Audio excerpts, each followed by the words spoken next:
Hi everyone, welcome back. Several people wrote in and asked me how long my readings usually run.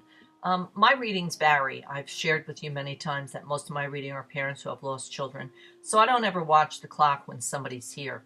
And I always leave it up to spirit as long as the messages come in, and when I'm sure that the person who sits in front of me is satisfied with the reading and seems to be more peace-filled and feels a little better. Until as long as that takes, I continue to bring the messages in and talk, and talk and listen to what they have to say. A big part of being a medium is, you bring a piece of information in, a piece of evidence from their loved ones in spirit, and very often they like to share that story, that evidence with you, how it fits, why they understand it.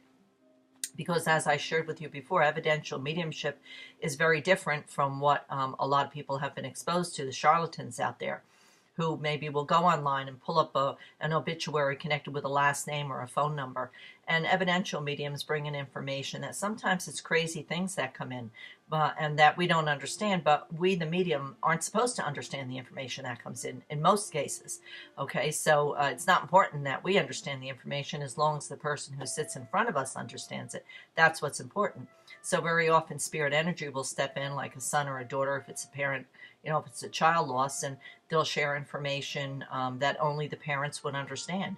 Only they and the person in spirit could be able to validate and understand. So it's like snippets of information, because as I shared with you before, there's a veil between worlds. So we don't have the ability to sit like you see in Hollywood movies or television shows. We don't have the ability to sit with spirit in front of us and have a two-way conversation like I can converse with you, or you have a conversation with anyone. There's a veil between worlds. So as true mediums, we learn to form our own language with spirit. So they'll work with us symbolically. They'll show us symbols. They'll show us, give us names, give us dates. Share maybe movie themes. Maybe it's for a movie that they just watched the night before, or maybe there's an actor or actress in the movie that the name is connected with their child or their loved one in spirit. So we don't understand the information that comes in. It's more about, rather than big flowery stories, because many of the charlatans out there will say, well, who do you want to connect with? Oh, I want to connect with my son. Okay, and how old was your son when he died? Well, he was 17. And how did he pass? In a car accident. Okay, and what month did he pass in? And so they just gave the medium all the information, and then the medium will start this long flowery story, and oh yes, he's showing me the scene, and he's so sorry you went through that. And when was his birthday? Oh, his birthday was in November. Oh, that's why he's showing me Christmas. And I mean, really, they have their own stick in how they do it, but it's to me, it's appalling. Where evidential mediumship are snippets, little snippets of information, pieces of information. They'll call out names, they'll call out dates, they'll share memories, they'll give us very significant pieces of information, true evidence that there's no way that a true medium would be able to get this information off the internet.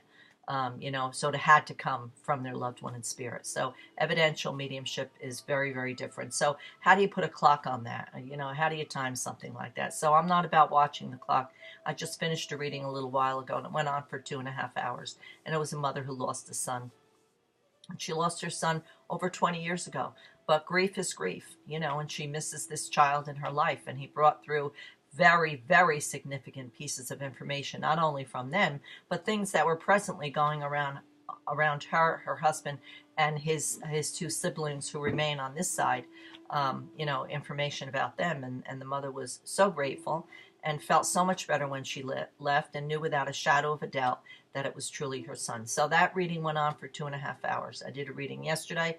It went on for about an hour. So it varies. I don't time, and I don't watch the clock. So it varies depending on the situation, the amount of grief that the person is going through, and what they're dealing with. So for me, it's always different. I don't watch the clock. Okay, so I hope that answers your question.